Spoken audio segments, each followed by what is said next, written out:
안녕하세요. 법과생활 12주차 강의를 시작하도록 하겠습니다. 이번 시간에는 우리가 간호사로서 임상에서 생활할 때 부득이하게 피치 못할 사정에 의해서 민사상 또는 형사상 소송을 제기받게 되는 경우에 우리가 어떻게 대처해야 되는지 한번 보도록 하겠고요. 실제 임상에서 어떤 경우에 소송을 당했는지 사례들, 케이스를 보면서 수업을 진행하도록 하겠습니다. 우리가 간호학과에서 4년간 열심히 공부하고 졸업해서 간호사 국가시험을 통해서 간호사 면허를 취득하게 되겠는데요. 취득하고선 이제 대학병원이나 상급종합병원 또는 개인 병원들에서들 근무를 하실 텐데요. 근무하시는 동안에 피치 못하게 민사상 소송을 제기받거나 환자나 환자 보호자로부터 형사소송까지 제기를 받는 그런 상황이 발생할 수 있을 것 같습니다. 그래서 우리가 기본적으로 우리 형법은 고의범을 처벌하고 있습니다. 과실범은 처벌하고 있지 않은데요. 예를 들어서 어린아이가 미술관에 가서 미술관에서 실수로 도자기나 아주 값비싼 물건들을 파손했을 때 이 아이를 과실범도 처벌을 한다고 해서 처벌을 하면 그런 상황에서도 이제 처벌을 받게 되는데요. 우리가 과실범은 기본적으로 처벌하지 않기 때문에 그 아이는 형사처벌을 하는 것이 아니라 민사적으로 손해배상 청구를 할 수 있는 것이죠. 그래서 미술관 가서 도자기 깨뜨렸다고 해서 형사고소해서 교도소 보내거나 이런 거는 하지 않는 게 기본이에요. 민사상으로 손해배상 청구를 그 아이나 아이의 보호자인 부모에게 손해배상 청구를 하는 것이죠. 근데 예외적으로 우리 형법에서 5가지의 경우에 있어서는 과실범도 처벌을 한다라고 규정을 하고 있습니다. 기본적으로는 과실범은 처벌하지 않는데 이러한 5가지의 경우에는 과실이라 할지라도 형사처벌을 하겠다라는 게 5가지가 있는데요. 그 첫 번째는 실화죄입니다. 실수로 불을 놓게 되면 실수를 할지라도 우리 형법 제 170조, 제 171조에 의해서 실화죄, 실화범은 처벌을 하게 되어 있습니다. 두 번째로 과실폭발물 파열죄가 있는데요. 제 173조의 2에 의해서 폭발물 같은 것도 관리해야 할 사람이 부주의에 의해서 폭발물이 폭발했다거나 하면 과실이라 할지라도 처벌을 받게 되어 있습니다. 세 번째로는 과실일수죄인데요. 일수, 물이에요. 아까 맨 처음에는 불이었는데요. 과실일수죄는 물을 잘 관리 못해서 사람이 죽게 되거나 하는 경우에 형법 제 181조에 의해서 처벌을 받게 되어 있습니다. 네 번째로는 이제 과실교통방해죄인데요. 형법 제 189조에 의해서 교통방해죄, 도로교통법상으로 우리가 자동차가 우리 일상생활에 너무 편리함을 주죠. 편리함을 줌과 동시에 자동차가 굉장히 위험해요. 우리가 사고를 한번 나게 되면은 거의 생명의 위험을 주기 때문에 과실교통방해죄, 실수를 할지라도 형사처벌 대상이 됩니다. 마지막으로 과실치사상죄가 있는데요. 이 과실치사상 번째는 과실로 사람을 다치게 하거나 죽게 하면 처벌을 받게 되어 있는데요. 형법 제266조와 형법 제268조에 의해서 처벌을 받는데요. 우리가 간호사로서 이렇게 임상에서 활동할 때 과실치사상죄, 우리는 거의 5번째 과실 유형으로 형사처벌을 받을 수도 있다라고 생각하시면 될 것 같습니다. 특히나 우리는 간호사라는 업무 중에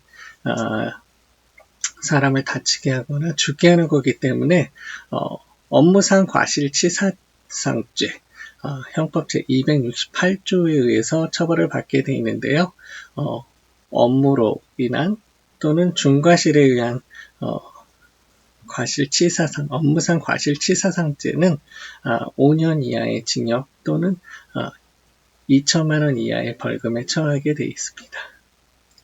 그래서 우리는 5번째 업무상 과실치사상죄로 처벌을 받을 수가 있을 텐데요. 어떤 경우에 이제 처벌을 받는지 보기에 앞서서 대학병원이나 상급종합병원 같은 데에는 법무팀들이 따로 있어요. 그래서 의료 과실로 인한 치사상죄가 발생하면 법무팀과 협의를 하셔야 될 것 같고요. 개인 병원인 경우에는 우리가 일반 변호사를 선임해야 되는 경우가 발생하면 일반 변호사가 아니라 의료소송 전문 변호사들을 선임하는 것이 유리하시겠죠. 요즘에는 의사 출신이라든지 간호사 출신의 변호사분들도 많이 있기 때문에 그런 의료소송 전문 변호사를 선임하셔서 이제 대응하시면 될 것 같습니다. 그래서 이 시간에는 어떠한 그러한 실제 사례가 있었는지 한번 보도록 하겠습니다.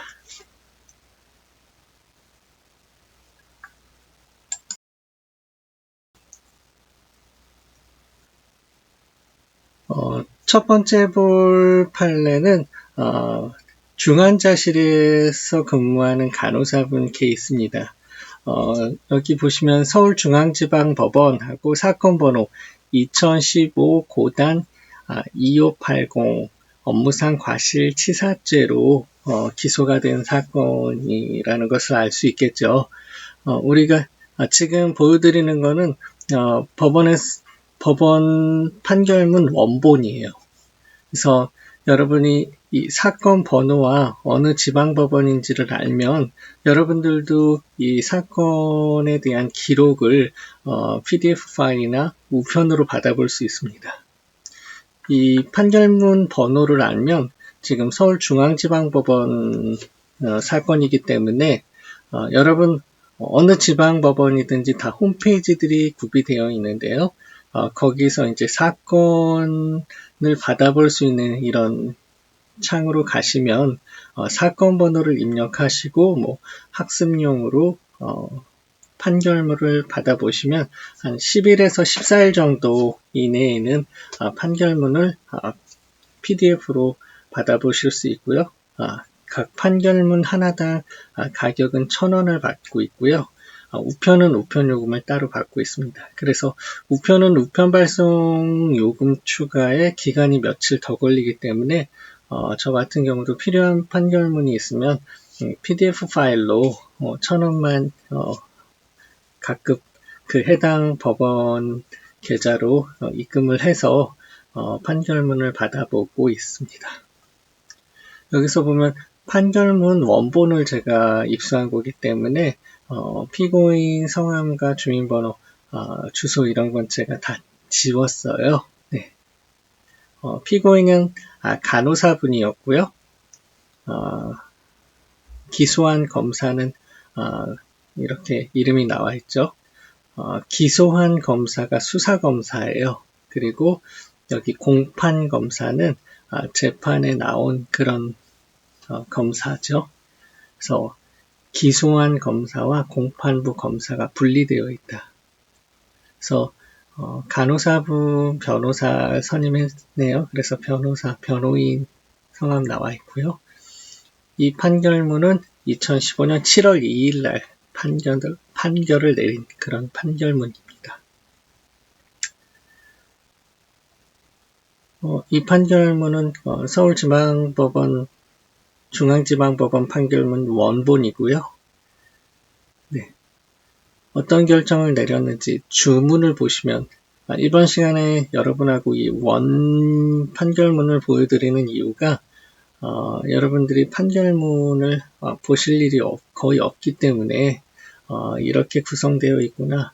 피고인이 검사가 원고고 피고인이 이제 죄를 지으신 분이에요. 그래서 원래 그 사건 전에는 피의자 신문 조서를 받았겠죠. 간호사분이 의료사고를 내서 경찰과 검찰 수사 단계에서는 피의자 신분이나 아마 참고인 신분으로 불려가셨을 거예요. 근데 참고인 신분에서 이분이 유죄가 확실하다라고 하면은 이 사람이 죄인이네 하면 참고인 신분에서 바로 피의자 신분으로 바뀌게 되겠죠. 그리고 경찰 조사 마치면 검찰로 넘어가요. 우리가 재판을 받기 위해서 재판을 해주세요 라고 할 수 있는 사람은 검사밖에 없어요. 그래서 기소는 그걸 이제 기소라고 하는데요. 기소하는 거는 검사의 역할이에요.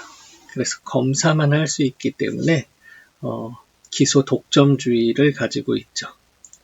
그래서 이 검사가 이제 재판으로 가서 판결을 내려주세요라고 하는 단계에서는 피의자 단계에서 피고인 신분으로 바뀌는 거죠. 그래서 간호사분이 이제 피고인 신분이 된 거고요. 주문, 판결문 어떻게 나왔는지, 이 주문이 판결문입니다. 피고인을 벌금 300만 원에 처한다. 피고인이 위 벌금을 납입하지 아니하는 경우에는 10만 원을 1일로 환산한 기간 피고인을 노역장에 유치한다. 교도소에서 살아야 된다는 거죠. 위 벌금의 상당한 금액의 간압을 명한다. 300만 원 국가에 납부해야 된다는 거죠. 벌금을. 1일을 10만 원으로 산정했기 때문에 300만 원을 낼 수 없다라고 하시는 분은 하루에 10만 원씩 노역장 유치 교도소에서 생활하셔야 되니까 30일을 교도소에서 살아야 되는 거죠. 범죄 사실을 한번 보도록 하겠습니다. 범죄 사실관계라고 할 수 있는데요. 어떤 상황이었는지 여러분하고 한번 보도록 하겠습니다. 원문 판결문이기 때문에 대학병원 이름이 다 나와 있어서 제가 지웠어요. 피고인 아까 그 간호사분은 2012년 6월경부터 2013년 10월경까지 대학병원의 중환자실에서 근무하던 간호사로서 의사의 지시에 따라 환자의 활력 징후를 체크하고 필요한 처치 등을 하는 업무에 종사하고 있었습니다. 피고인은 2013년 10월 7일 저녁 8시 10분경 대학병원 중환자실에서 좌측 폐가 폐쇄된 무기폐 환자인 피해자 이땡땡 할머니 70세 요번에 기관진의 분비를 제거 등을 위해 담당 의사 및 다른 간호사들과 함께 피해자에게 수면 진정제를 투입하고 억제대를 이용해 양팔을 결박하는 등의 조치와 함께 기관 내 삽관수를 하였다. 중환자실의 환자들은 병세가 매우 위중하여 각종 의료기구나 장치들을 연결하여 치료하는 경우가 대부분이므로 중환자실에 근무하는 의료인으로서는 24시간 동안 적절한 관리가 이루어지도록 고도의 주의를 기울여야 하고 기관 내 삽관수를 받은 환자 중에는 의식이 회복될 경우 목에 불편감을 느껴 스스로 삽관된 관을 꺼내는 사례가 있을 수 있으며 삽관의 목적에 따라 정도의 차이는 있으나 그럴 경우 산소 공급이 어려워져 응급 상황에 이를 수도 있으므로 중환자실의 간호사인 피고인으로서는 사고를 미연에 방지하기 위해 적절한 주의를 기울여야 할 업무상 주의 의무가 있었다.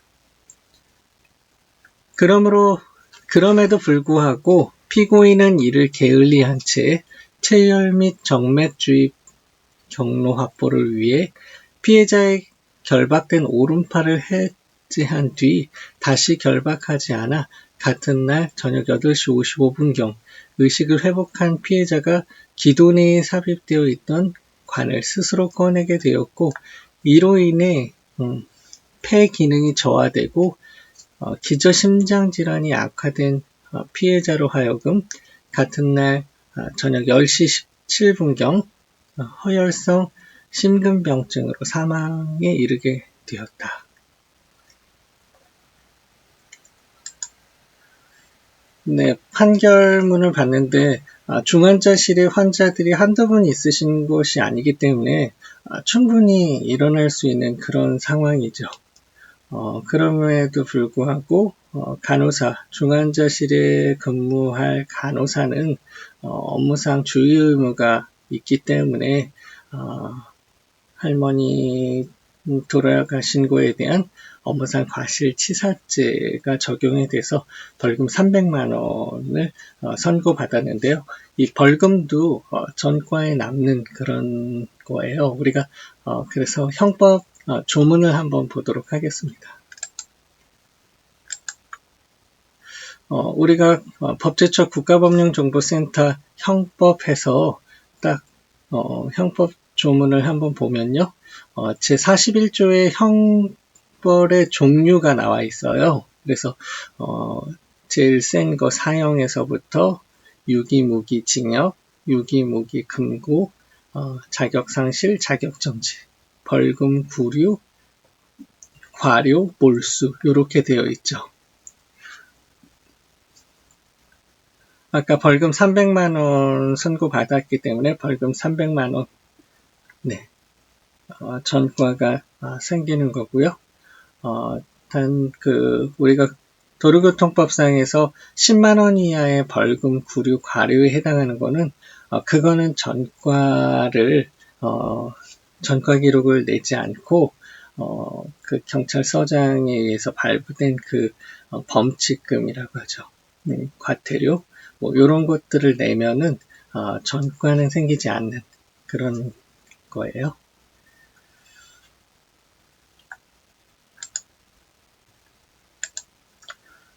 그래서 우리가 중환자실 간호사 할 때 충분히 일어날 수 있는 그런 상황인데요.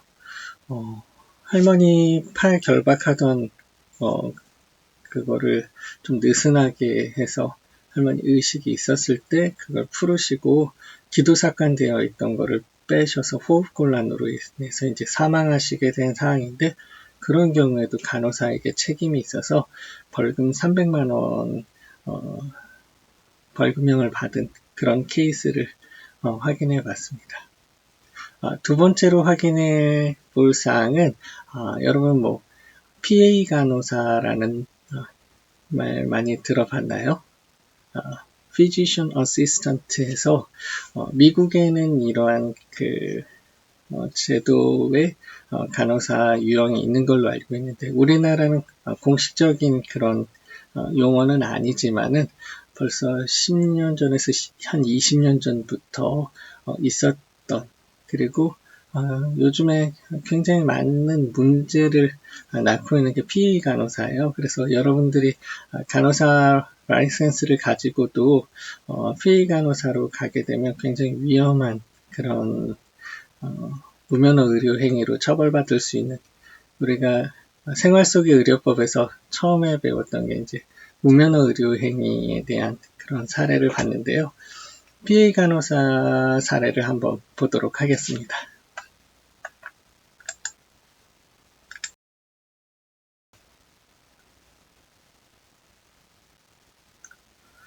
네, 두 번째로 볼 판례는요.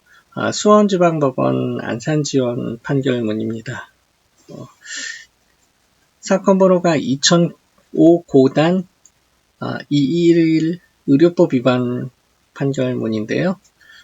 의료법에서도 PA 간호사라고 말해서 아마 무면허 의료행위죄에 대한 그 조문일 것이다 라고 예측이 되죠.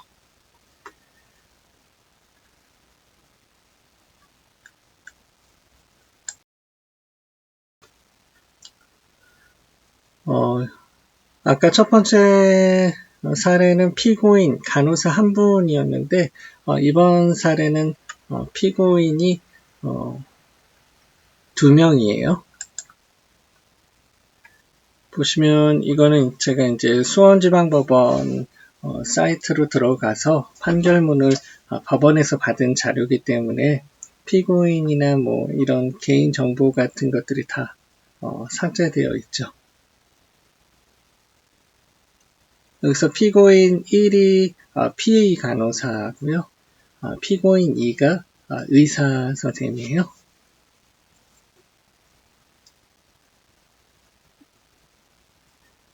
판결문은 2005년 10월 20일 날 판결 선고된 거고요. 주문 어떤 판결을 받았는지 주문을 한번 보도록 하겠습니다.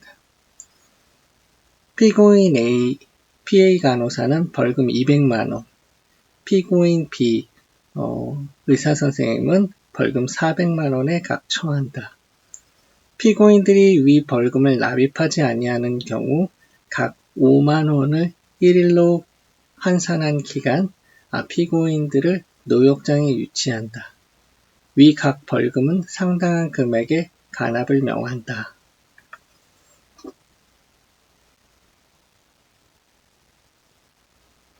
어, 5만원씩이었으니까 아까 2005년도 판결이기 때문에 하루 노역을 5만원으로 따졌고 바로 전 판결문에서는 2015년 판결 10년이 지났기 때문에 하루 노역 10만원으로 환산을 한다라는 것을 알 수 있을 것 같습니다.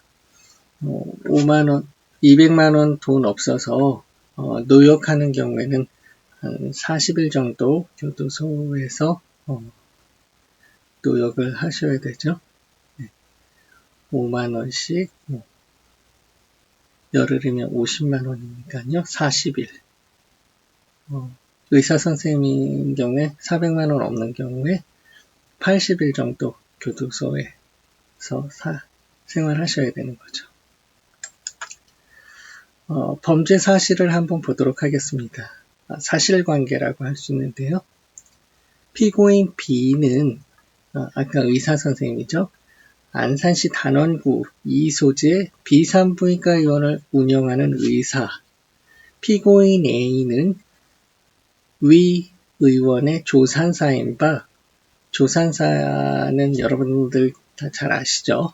그 간호사 면허를 취득하고 또 국시를 또 봐서 조산사 면허를 다시 취득해야 되는 거죠. 피고인들은 공모하여 위 B는 위 A가 의사가 아니라는 점을 알면서도 잘 알면서도 위 A에게 조산사에게 산부인과 질환으로 위 의원을 방문하는 환자들을 상대로 피고인 대신 의사처럼 행세하면서 환자들을 상대로 진찰, 검안, 처방 등 진료 행위를 할 것을 지시하고 위 A 조산사는 의사가 아님에도 불구하고 이를 승낙하여 2004년 9월 30일경 위 의원에서 위 A 조산사는 성기에 생긴 염증에 대한 진단, 치료 및 임신 여부에 대한 확인을 하러 온 공소외 F 임산부네요. 임산부 F를 상대로 진찰을 검안, 환부 소독 및 처방전을 발행하는 등 같은 해 10월 14일까지 모두 9차례에 걸쳐 위 F를 상대로 위와 같이 진찰, 환부 소독, 주사 처치 및 처방전을 발행하는 등으로 진료행위를 하고 위 B는 이를 묵인하여 무면허 의료행위를 한 것을 비롯하여 2004년 4월경부터 같은 해 10월 14일경까지 사이에 산부인과 질환으로 위 의원을 방문한 아까 그 위에 공소회 F 이외에 G 51세 여자분, H 35세 임산부 같네요. 환자를 상대로 진찰, 검안, 환부소독, 치료 및 처방전을 발행하는 등 같은 방법으로 진료 행위를 하여 무면허 의료 행위를 하였다라고 되어 있죠. 그래서 증인신문들 F, G, H 각각 법정에서 진술을 했다라는 걸 알 수 있겠고요. 피고인들은 검찰 피의자 신문 조서를 받았죠. 검찰에서. 그리고 조서를 받았고, 네. 의료법 다 위반이어서, 네. 결과적으로 피고인 조상사는 벌금 200만원, 그리고 피고인 의사는 400만원에 처한다라는 판결이 나왔네요.